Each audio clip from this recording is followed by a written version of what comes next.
G'day ladies and gentlemen, your man mate Yorick here again, and I have virtually nothing in common with Israel Falou.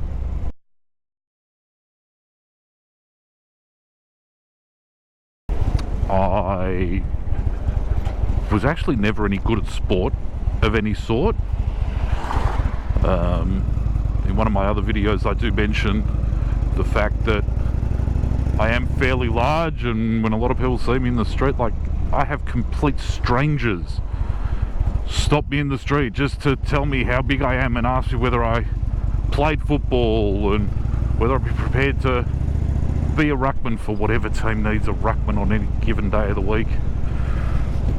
But alas, I was always that big, clumsy, cumbersome kid that was always just falling over. In fact, the only thing I could do better than any of the other kids on a sporting field was fall over. But why would I even mention Israel Falou right now? Well, controversy. And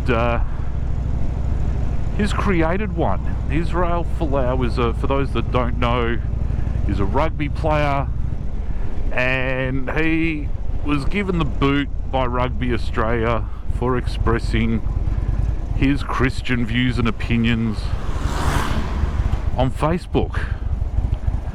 And as I've said before, I don't have a lot in common with Israel Falou. I'm not sportingly inclined, I'm not a Christian, but what I do have in common with Israel Falou, and what a lot of people seem to have in common with Israel Falou, is their desire to support free speech in this beautiful wide brown land of ours known as Australia.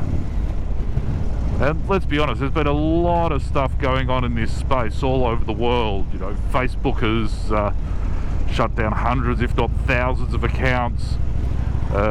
Some of those accounts run by people who spew absolute filth and vitriol, yet I am against Facebook shutting down accounts.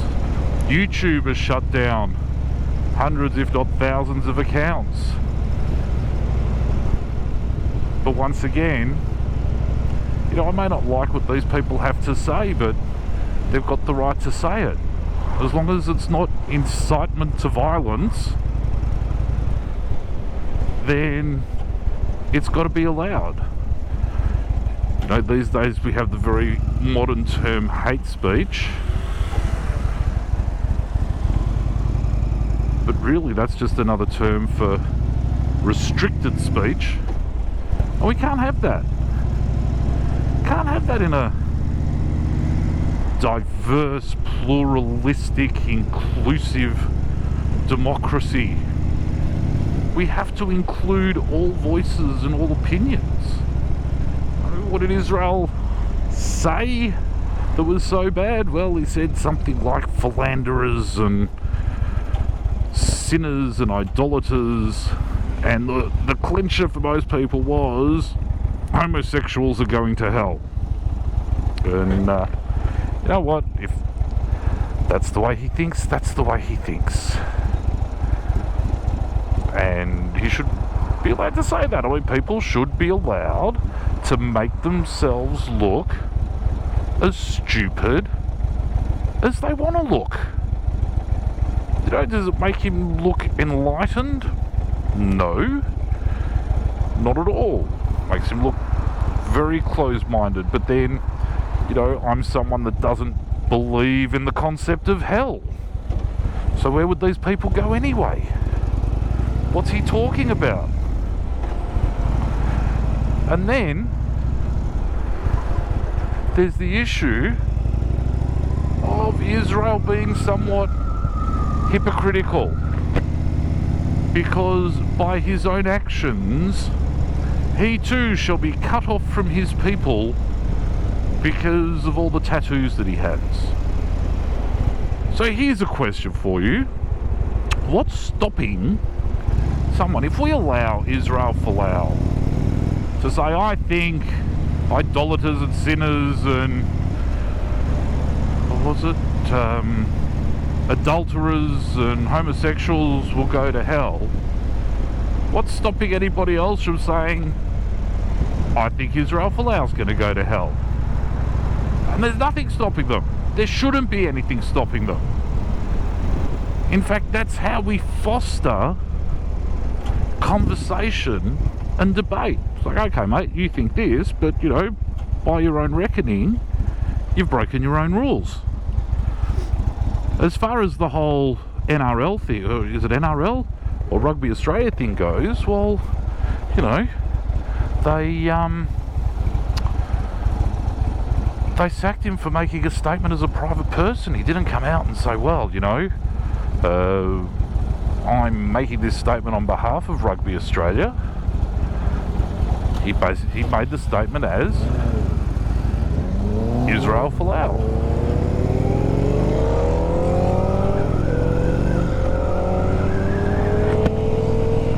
What's really funny, and this is where the law of unintended consequences comes into play, it's not that he needed the money. I think he's getting paid millions of dollars a year, right, to play rugby. But he started a GoFundMe page for his legal stoush with Rugby Australia because he believes he's been unfairly dismissed. And GoFundMe cut off the page. They said, no, Israel Falou, you cannot use our page to raise funds for your cause because we believe the fight for, and I think the wording used was the fight for equality and gay rights takes precedent over your need to raise funds for an unfair dismissal battle. So they cut him off, and I don't know, he'd raised 100,000, 200,000, whatever it was.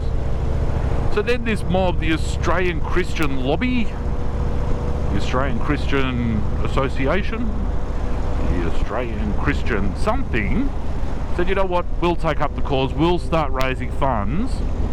And within a couple of days, they raised $2 million. $2 million, right? So they've raised an absolute mozza for Israel Falou, and they basically said, look, we're not going to take any more donations because we've raised enough, and if we need to raise more money in the future, then we'll take up the cause again, right? So what is this telling us? I mean, apart from Israel Falou making a declaration based on a verse in the Bible, Old Testament, mind you, well, I think sort of Old Testament, because I think the actual quote is that any of these people will be cut off from their people, which I suppose could be like hell because you wouldn't have any community or anything like that, but that's another story. So anyway, he quotes a passage from the Bible and all hell breaks loose. The Australian Christian Lobby takes up the cause to raise funds for his legal push to have Rugby Australia's ruling overturned. But I can tell you, it's not just Christians that have given into that fund.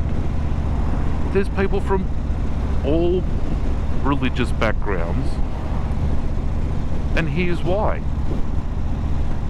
Because losing your job for sharing your thoughts, which do not equate with incitement, is wrong.